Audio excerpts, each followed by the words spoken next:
Hey guys, it's just me again, trying version 3.0 for today.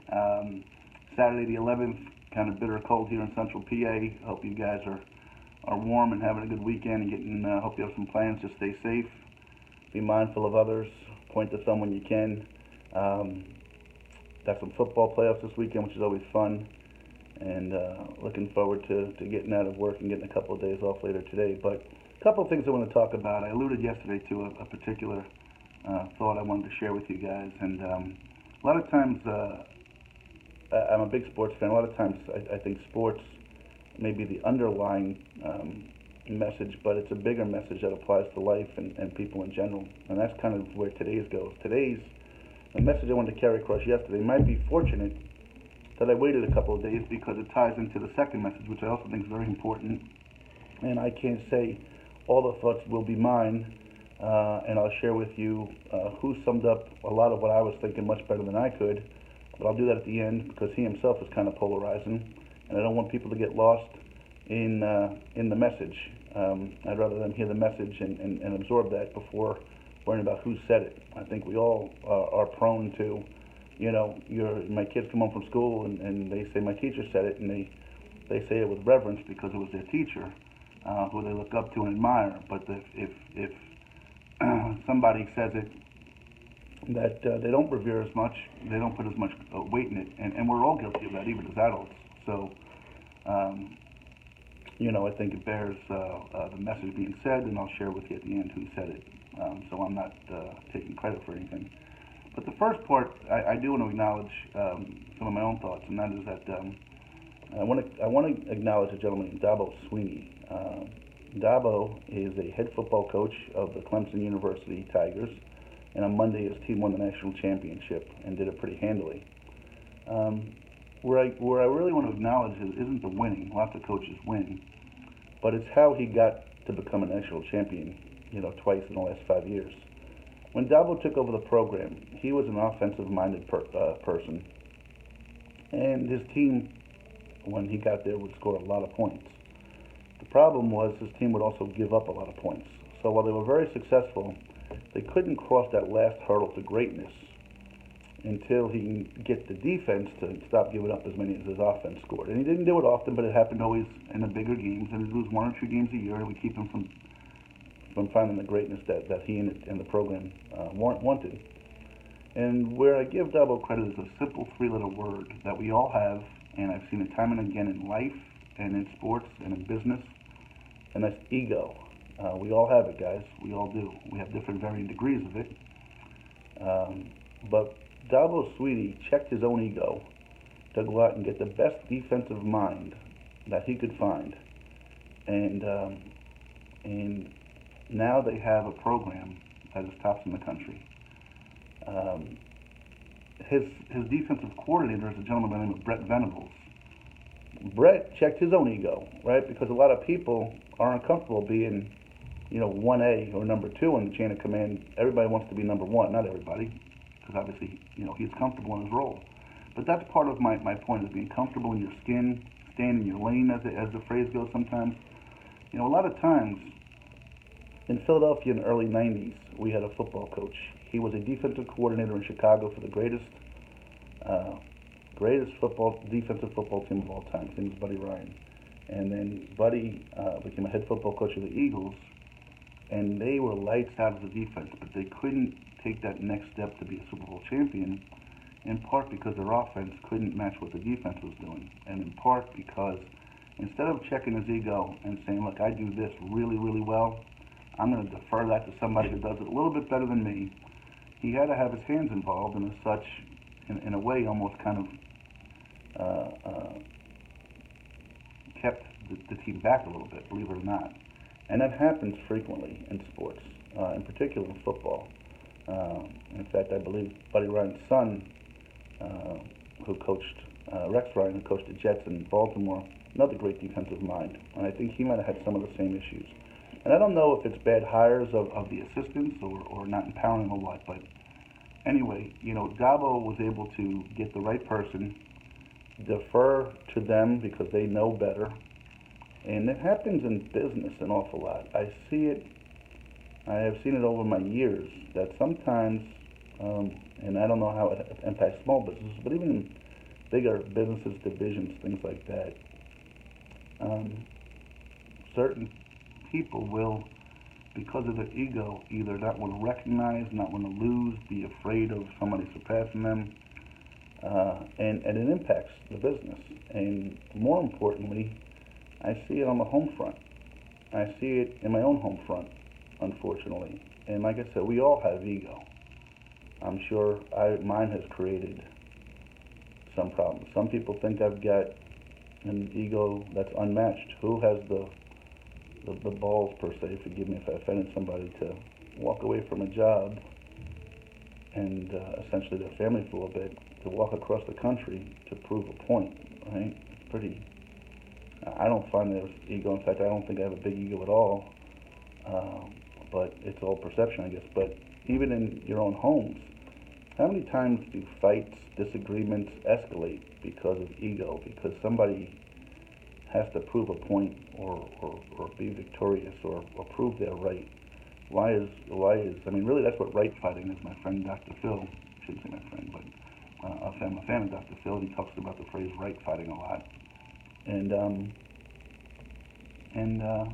you know, really, all right fighting is backing up your ego, not being humble enough to be able to say, hey, maybe I was wrong, maybe I was offline or out of line or off base or something. So to Dabo Swinney, who was able to check his own ego for the benefit of everybody, and allow someone else who did something a little better than he did, it took his program from being very, very good to being the best. So maybe we can all learn a little bit from that. Maybe I could take my own family from being really, really good to being the best by, you know, having us all check our egos a little bit. I don't know, maybe we could all look at that as a message for today. But when you talk ego, if I gave you a quiz right now and said, or a picture on the street said, for $100, who do you think has the biggest ego in the world? Right now, maybe not in the world, but who do you think has the biggest ego? When I mention ego, a whole lot of people, I think, would really quickly say our president. And I want to talk about that for a minute when it comes to ego, because something's going on right now that to me is almost like a little kid that is that just has a huge ego that has to be filled, and is going to prove and be a right fighter and go down right fighting, because that's what's important, is being right, not doing the right thing, but being right. And I'm going to share a message I read from somebody that, as I said, is polarizing. And if I say the name, so many people might tune out right away, and I don't think you should, because this particular gentleman, whether you agree or disagree with him, and I happen to think he's brilliant, also has his own great ego, but I really admire people that just tell it like it is and are very real. And I think that this particular person does that, whether you choose to like him or not. But what he talked about was what a farce this wall has become. And before you jump off the ship and want to attack me, just hear me out. So he essentially used to be friendly with Donald Trump and isn't any longer, from what I understand, because he didn't vote for him. Again, talking about ego and fitting your own needs. But he kind of laughs and says this whole wall thing is a bit of a joke. He said, first of all, think about what you're asking. You're asking for a wall to be built for across hundreds and hundreds of miles, right? To think that the wall is the solution is just silly. In the sense of cost and thinking it'll be effective. The reality is, to build a wall that would do what he's hoping it would do would probably cost 20 billion, if not trillions of dollars, was what he was saying, and I don't think he's wrong. And what I laugh about is Donald Trump wanted to become president, and he did what many people do. He scared people, right? He said, hey, you know what? Maybe I'm scared, but we're going to build a wall. We're going to keep these people out. And look, I'm not sitting here I'm not fighting the right or wrong about keeping illegal aliens or immigrants out of our country. That's not the fight I'm fighting right now. I'm just trying to give some perspective to things. and these are my words now, not the person I'll acknowledge later. But, you know, so we build a wall, right? Has anybody thought about the after effects, right? Yay, we built the wall, we kept them out. Do we really think, A, that the wall, that people won't find a loophole? Forget about the wall and anything else, that they won't find a loophole. You know, right now we have those same folks that burrow under the border. You know, the wall doesn't stop that. What is the wall going to do? Make them climb higher? Stop low-flying aircraft from coming in? I mean, what is the wall going to do? We have fences now, and we have agents, and we have dogs, and we have all sorts of technology, and apparently that's not working because we need to build a wall. And yet we're going to spend billions of dollars, we're going to shut down the federal government in the name of security, when right now we've got TSA agents working for no income because the government shut down. Do we really think that our borders are safe right now? So again, in the name of safety, we're making our country unsafe. It's just preposterous to me. And like I said, what happens, you know, I laugh when I hear about going back to sports, right? These sports teams saying, we're going to threaten to leave the city. We're going to take our team and go somewhere else unless you build us a new stadium. Build us another $900 million stadium, and we'll stick around for 8 games a year, or 40 games a year, depending upon the sport, right? And then 30 years after you build this monstrosity, you're going, well, this one is outdated. We need another stadium, otherwise we're going to leave. If we build a wall, what if it's not really built well or designed well, and we spend, let's just assume that $5 billion is not the number. Let's assume it's $20 billion. Then who maintains that wall? What if it's built and needs upkeep and maintenance? How much money are we going to sink into this thing? Because somebody came out and wanted to be elected and screamed fire, and people responded and ran to that. You know what I'm saying? So, kind of a goofy thing. My phone is ringing. I got to go get that. The gentleman who said those words was Howard Stern. Again, I know a lot of people not big Howard Stern fans, and the phone stopped, so I'm sure I'm going to get in trouble or something. I'll call back here in a moment. Let me see. Anyway, but Howard Stern was the one that basically said, hey, you know what? This whole thing is such a farce. You know, even Trump realizes that it was kind of not a mistake per se, but you know, it's what got him elected, and now we got called out by Rush Limbaugh for not getting it done. Now he's screaming about that and shutting down the government. And now, like a petulant child is going to sit there and say, well, I'm going to shut down the government and call a national emergency. Let's all assume for a moment the wall gets built and everybody's happy. All the people that are Trump supporters, or not even Trump supporters, but are supporters of the wall, are all happy. What happens 10 years from now if it starts to fall down, or it starts to deteriorate? Or it's not really having any impact on things the way they wanted it to. You know what will happen? The people that were against the wall will point the finger and say, see, we told you so, ha ha ha ha. So to me, it's just kind of preposterous, the whole wall thing.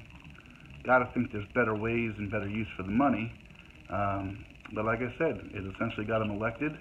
And even a former friend and ally, you know, Howard Stern went on to say, look, you know, he's talked to him, he knows it's a joke. Trump knows it's a joke, that it's not really feasible.